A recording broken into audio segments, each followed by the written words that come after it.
who woke us up this morning. Our Father, who art in heaven, hallowed be thy name. Thy kingdom come, thy will be done, on earth as it is in heaven. Give us this day our daily bread, and forgive us our trespasses, as we forgive those that trespass against us. And lead us not into temptation, and deliver us from evil. For God is the kingdom, the power, and the glory forever. Amen. Yes. Peace and blessings to everyone. I'm Brother Will, and I'd like to welcome y'all back to another episode of Clean Slate Lifestyles. I'm switching it up this time so you can't see me, so yeah, but I'd like to welcome y'all back. I really appreciate all the love and support that I've been getting. That's truly appreciated. And those who this is your first time, I'd like to welcome y'all. Like I said, I'll be sharing some powerful testimonies right here, and this one right here is very inspiring. So no further ado, I'd like to introduce my guest. It's PJ, great man. Go on. Thank you, Brother Will. I appreciate you. My name is PJ. My sobriety date is March 13, 2016. Congratulations. It just gives me this morning, really. Where do you want me to start? Shoot, yeah. Let's start from the beginning. Like, where you from? I'm from the west side. West side of where? In west side of Columbus. Columbus, Ohio. Was that like the hilltop or the bottom? Right before the hilltop in Lincoln Village. Okay. Yeah. Okay. By where the Westland Mall used to be. Oh, okay. You way up there, kind of by like the casino like area. Yeah. Got you. How was that area growing up? Growing up is actually pretty good. By the time I got to be a teenager and a little knucklehead, it got a little bit out of control. But that's probably it may have always been kind of bad, but for me when I was a kid, I thought it was all right. Yeah, right. When you went to it, it don't seem bad, right? Nah. Yeah. What age would you say that you got involved into the street? 13. 13? Yeah. That's like the normal age too, right? Yeah. I want to say I was 13. I started running with some Crips that hung out in what used to be Shannon's Way, and then it was Lincoln Park. Okay. And all that stuff. Yeah. That area. It was Crips out there back then? Yeah. Okay. Yeah, it was Crips out there back then. I didn't have a dad. My dad left when I was 18 months old. Well, I say left, but he went to prison. Okay. And he went to prison for life for taking somebody's life. And I never knew him. Okay. So, I don't know. I felt my family in the street. I didn't have a whole lot of family biologically. I had my mother, my grandfather, and grandmother passed away when I was younger. So, it was just kind of us. And I found a bunch of friends in the streets. And that's just kind of what I hung on to. Got you. So no siblings or nothing like that? I got 2 sisters. I don't really talk to them much today. Hopefully they find their way into recovery and into the kingdom. But right now, I got you. I understand. So you said you started running with the Crips by what, 13? Yeah. Like what type of activities? I was in and out of juvie. Okay. I was just causing hell. We were beating people up and just doing really stupid things. Stealing from stores and just acting a fool, running around outside past curfew, always out past curfew, running from cops for no reason. Mm-hmm. Like we would literally be walking down the street and just see a cop car start running, see if they chase us. Yeah. All that stuff. Just all the bad stuff, man. You give me flashbacks, man. I remember them days. Yeah, that's crazy. So what did you say was the first time that you ever went to juvie? I know for sure it was in December of I don't remember the year, but I know it was December I turned 14. Okay. So. Ooh, that's young, boy, too. Yeah, it would have been like 97, I think. Mm-hmm. Right around then.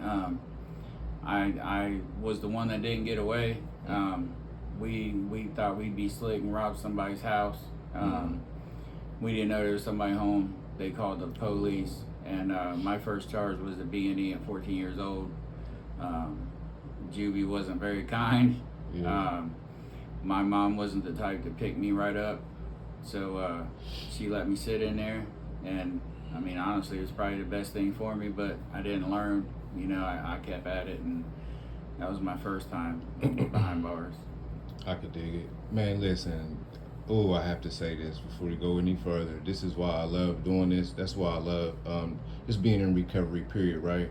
because sharing our stories, like, you never know how much you could relate to somebody. Like, I promise you, like, you could be from the whole opposite side of the world and hear something, you be like, wow, you know what I'm saying? Like, this is crazy right now. Yeah. So 14, how much time did you do? For my first time, I did 3 months. 3 months? Yeah. Seemed like forever as a juvie though, right? Man, it seemed like 5 years. You know, I couldn't wait to get out of there. I didn't have nobody visit me. I didn't get none of that. I didn't have nothing. It was just me. And so I think that gave me a lot of anger to keep pushing forward. And really, when I got out, I felt like a celebrity, because all the other guys, they were like, man, I was never officially in the gang, but I ran with a bunch of them, you know, and they kind of just took me under their wing. And once I got out, I thought I was going to get in trouble by everybody else on the street, when actually they showed me some love. Like, man, you know, you didn't say a word, you didn't spill on nobody. For sure. You got strikes for it. Yeah, you got strikes for it. Ain't that how it go? I say that all the time too. You don't even have to actually join a gang. If you around it, that's what you are. That's what people consider you. Is like, when people come do spraying the block, they ain't gonna ask you, hey, are you you with them? So you one of them. You know what I mean? By default. You know what I mean? Yeah. So you get out. I take it that you went right back to the same activities, right? Absolutely, same activities. You know, I was doing all the things. By then, we were drinking all the time, smoking weed. Started messing with pills real quick after that. I want to say by the time I was 16 is when I was really like hooked on pills. Xanax, Percocet, all that stuff, and it just went from there. By the age of 18, I buried my best friend, John Danneman. He was murdered in front of me. It was just a kind of, I want to say, wrong place, wrong time. Me and my buddy were smoking a bowl outside, and there were these guys in the back of the apartment complex parking lot that were doing a drug deal, and they told us to get lost, and, you know, we had to be macho, like, who you talking to, blah, blah, blah. And so my buddy came out the apartment, John, and he punched this dude in the face, and they shot him, and I just ran. You know how they say, oh, you know, I really felt like I'd taken a bullet for one of my boys back then, and I felt that, and I said that. But when it happened, I just ran, and it took me a long time to get over that because I felt like a coward. But that's deep. There really wasn't nothing I could do. Facts. You know, and once I watched him drop, you know, I could tell you what I thought. I thought I was going to be next, and I just ran. But everybody ran. Yeah. So. So how did that impact your life? What happened after then? That's when I left the streets alone. Okay. That messed me up real bad. I ended up getting a girl pregnant with my daughter, who's 21, excuse me. She just turned 21 on the 7th. And I thought that I would clean up my act after that, but I didn't. I think I went harder in drugs and stuff like that, but I stopped hanging out with all the street gangs and stuff after he died, and I just left it alone. It impacted me a lot. And then from that period of time in my life, I didn't go to school. I dropped out real young. And I didn't think there was going to be much left for me. And matter of fact, for years after that, all I did was drink and get high. My whole life was a blur from, I want to say, 19 until 32. Now, during that time, that's when I was just homeless, running the streets. I didn't have a home, really. I barely seen my kids. I was living on Yale and West Broad in a tent in the back by the train tracks, down this alleyway looking area, and just staying back there. That's where I found my bottom, was just living in the tent, going to the Grub Street Church to eat, going to the Fifth Avenue Church downtown to eat, just finding somewhere, a soup kitchen.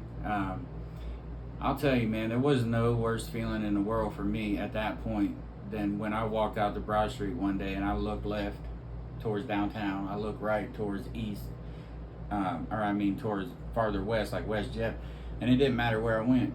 I didn't have no destination, didn't have nobody to go to, didn't have nobody to see. Mm-hmm. I just empty. Now, when you was going through these phases, like you wasn't no family around, or like, were you cool with your daughter's mother like that? We were cool, but she wouldn't let me around him really. I mean, like she would let me come see him, Uh-huh. but I couldn't take him anywhere. And now I look back and I'm thankful for that. For sure. But at the time, I hated her for it. Yeah. And yeah, I yeah. had real, authentic hate in my heart for her because I thought she's stopping me from being a good dad. Well, Ooh. what good dad's flying a sign on Cleveland in 11th? That's real.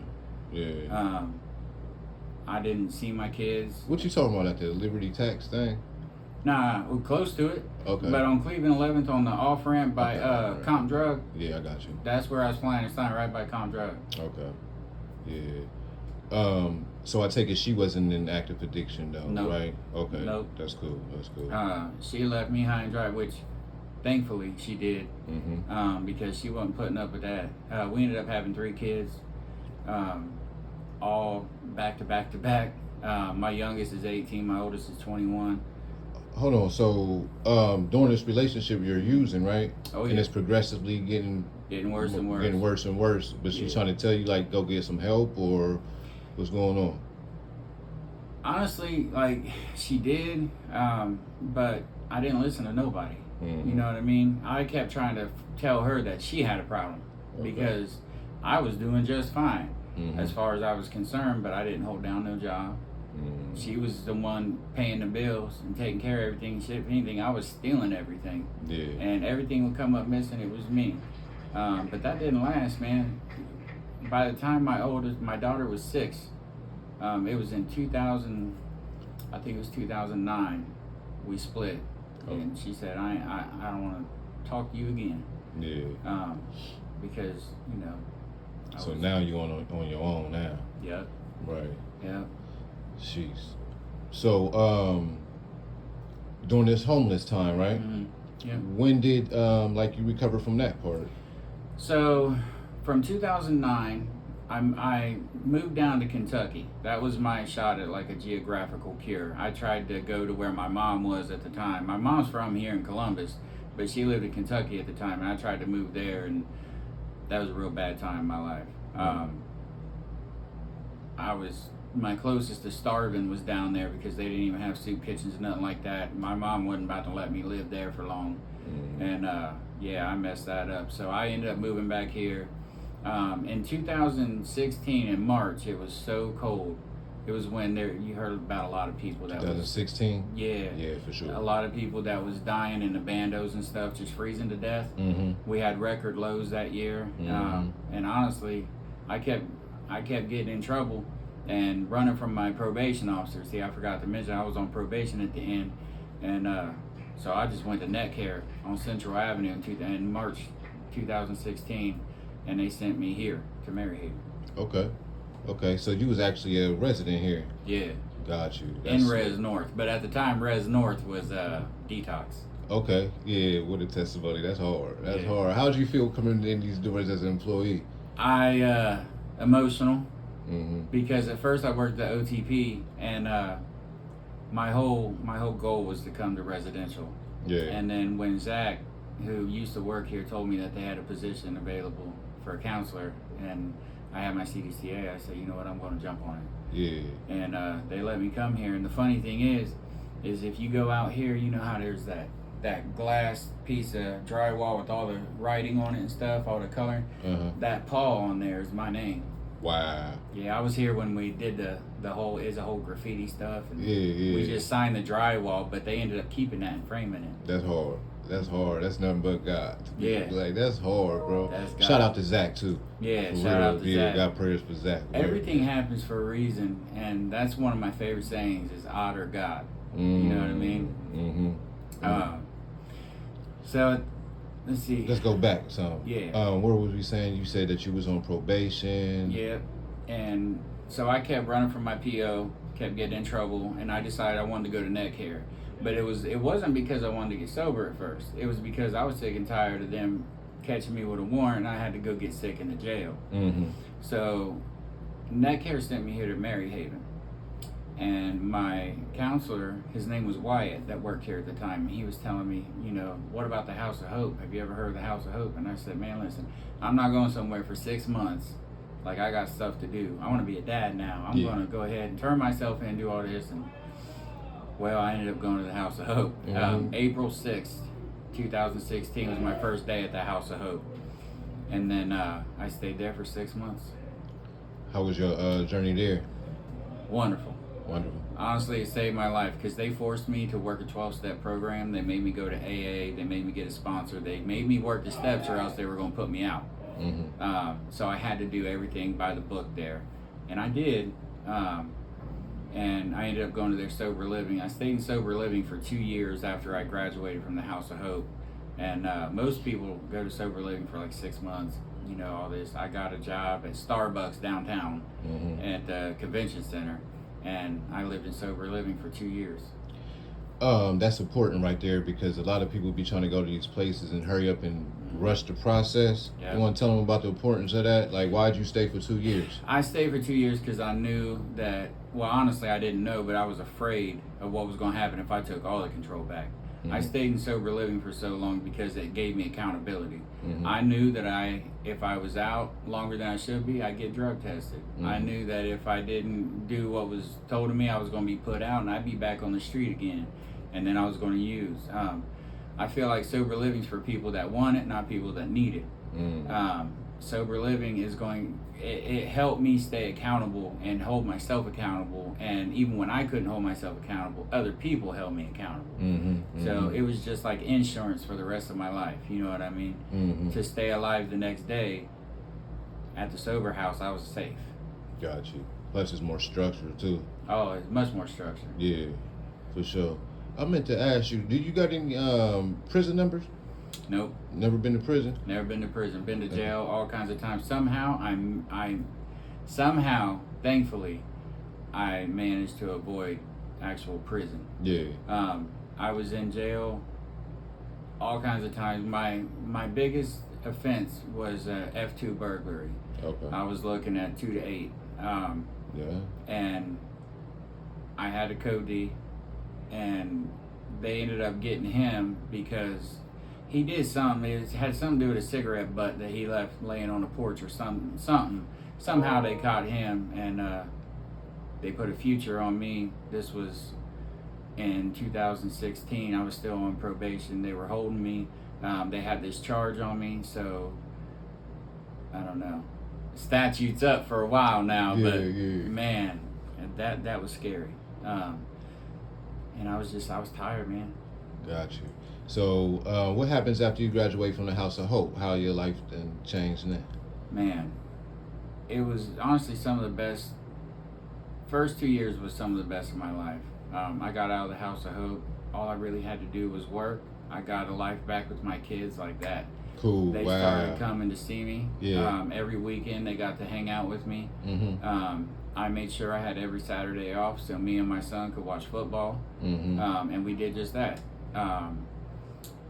After 2 years was up, I ended up moving in. I reunited with my fiance that I'm with now. She was a friend back when I was running with the Crips, and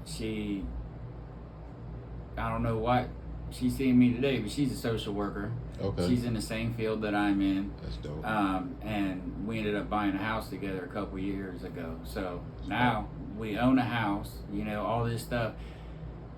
And sometimes I still sit around like, I don't see why I deserve it, because I really was a bad person.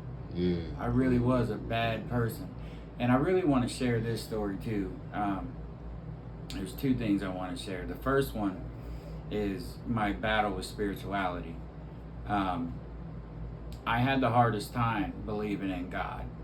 And this is going to make my hair stand up because this is a powerful one. You already got me. I had a really hard time believing in God. And all these years homeless, I didn't talk to my sister. I have like no family. All my family's really dead. My mom's passed away. My 2 sisters is it. And my kids. That's really my surviving family. I put a post on Facebook about how I don't know how to believe in God. years ago when I was in sober living. And my sister called me and she said, I got something for you. I'm going to bring it over. You're not going to believe this. I can't tell you over the phone. Mm-hmm. And I said, oh my God, what'd she find? She got an old trunk from one of her ex-boyfriends from a long time ago. Said he's been holding all this stuff for her. And it was all her stuff except for one item. And this was a week after I posted that thing about I need help believing in God. She brought to me, wrapped in a towel, a Bible.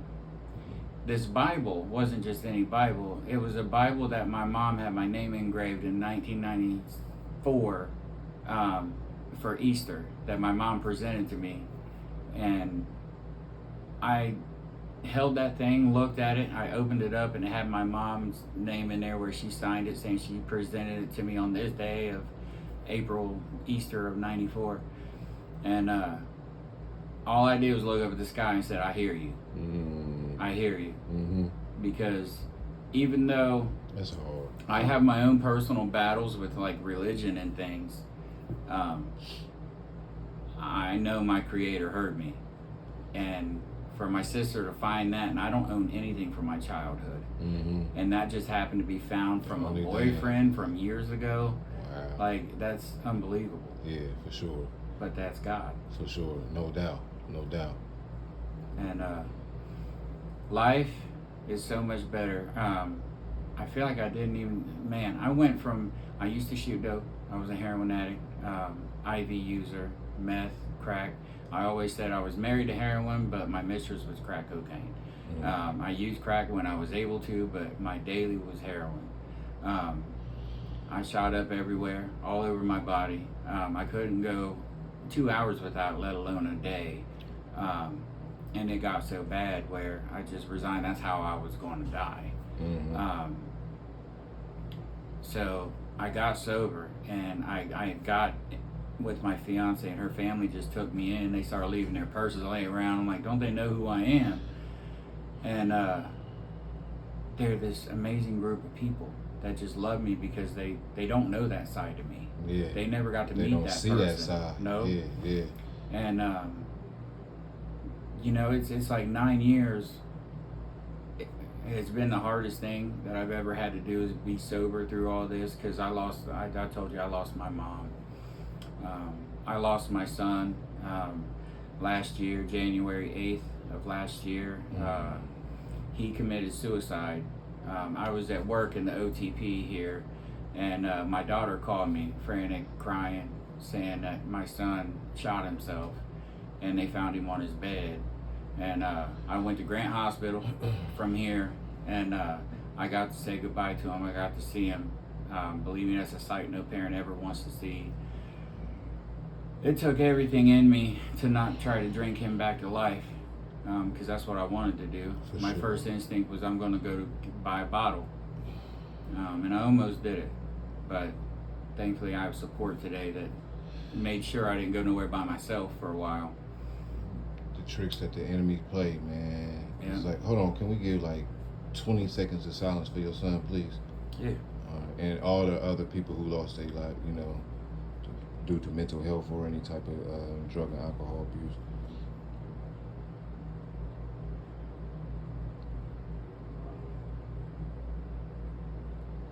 All right. Yeah, my son, he struggled with depression, and he had a lot of anger.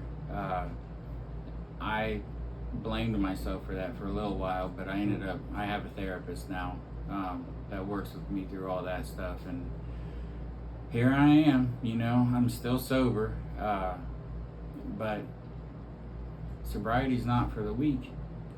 Sobriety's the hardest thing in the world, to let go of that stuff and get the strength to do it. Anybody can get sober, but it takes a real soldier to stay sober. But it's amazing what the power of prayer and a little bit of determination will do. Mm-hmm. And you just gotta have faith. Not just faith in God, but faith that I can do this, faith that I can wake up sober tomorrow. And the trick of it, the only trick I like to tell people about is, I just tell myself, I trick my own brain. I tell myself, not today. Mm-hmm. Maybe tomorrow, but I got too much to do today. For sure. You know, I got to go to the grocery store. I got to feed my dog. I got to do so many things today, but we'll see what tomorrow looks like. Mm-hmm. But tomorrow, do it again. For sure. Yeah. Repeat, stay consistent on the same thing. You just said something shortly earlier. And I was speaking on this last night to somebody when I was like, man, life is going so great for me. I feel so blessed. But at the same time, it's this feeling I can't explain. It's kind of like this, not scared or fear or nothing like that, but it's like, I don't know. You know what I mean? It's kind of like something's going to happen. You know what I mean? Yeah. It's like, because people like us, I know me, like people was told like us, we're not supposed to make it this long. Yeah. You know what I mean? And we're one of those ones that made it out, you know? So it's like, man, if you like, you see the blessings, but you don't see the spirits that I fight on a daily basis, especially staying on this path. You know what I mean? Mm-hmm. Yeah, like that's very important. You got to stay strong, man. That's right. And I'll never forget, I remember the first time I got arrested as a kid. And the police officer just looked at me and said, "You're going to die at a very young age doing what you're doing." Yeah. He said, I'm willing to bet you're not going to make it to 20. Yeah. And I remembered that on my 20th birthday, believe it or not. Mm-hmm. I remembered that. I said, see, he don't know. Facts. He don't know nothing. Amen, for sure. And, but I was still partying. I was partying hard on that 20th birthday, and I didn't see where I was wrong in the situation. Mm-hmm. That gave me more ammo. Cops don't know nothing. Mm-hmm. And that's what I thought. But I kind of wish I would have listened to him. And at least I wish I would have opened my eyes and seen what I was doing was foolish, reckless, careless, stupid. Mm-hmm. Robbing these people, breaking into people's houses, beating people up. For what? You know, at the end of the day, for what? None of these people that wear another color didn't even do anything to me. Right. To this day, I don't even know why.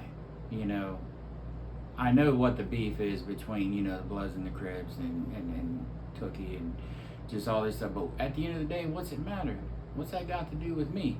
That's real. And that took That's a lot real. for me to really try to process. So, you want to explain to the people what it is that you do now? I'm sorry, I'm stumbling. Yeah. So I'm a counselor at Mary Haven. I'm a primary counselor in alcohol and drug treatment. My goal, I'm in school right now too. 41 years old. Yes, I'm in school. I'm in college. I'm a counselor, but I want to be able to dual diagnose. I want to be able to treat mental health where every addict in recovery has some form of mental health barrier. I want to be able to treat that mental health and the alcohol and drug addiction. I got all kinds of experience in alcohol and drug addiction, but I want to be able to help people on both sides of the spectrum. For sure. That way I can treat the problem where it lies, but I can also give the people strength and hope to get through to get that treatment. That's good, man. You're very inspiring dude, man. Very good dude, inside and out, man. Thank you. I love what you're doing, you know. I pray that God keeps giving you the strength to keep pulling through, you know what I mean, to stay on your journey, to keep inspiring people, you know. That's a good thing that you have a great connection with your daughters and everything. Yeah. You know, that's super great because a lot of us don't, like, get that chance, you know. Yeah. Like, some of that stuff hold over our head for a long time, but you look at everything that God has brought you through and, like, how blessed that you are, you know, like, things that fell in place, the new home, the fiance, it's like, so there is hope. There is hope. Never give up. Yeah. And believe me, and I want to summarize this real quick. I was a poor, disadvantaged teenager who was angry, didn't have a father, troublemaker, turned complete raging drug addict, alcoholic, could not go a day without a substance in me, could not stay out of jail, could not stay out of trouble, always knowing something was wrong with me. And I went that way until I was 32 years old. It ain't got to be like that. It ain't got to be like that. And I don't care who you are on the face of this planet, you deserve recovery, and you can have it. For sure. Again, I appreciate you, PJ. Anytime, brother. Yeah, I appreciate y'all for tuning in. Thanks. Talk to y'all later. Peace.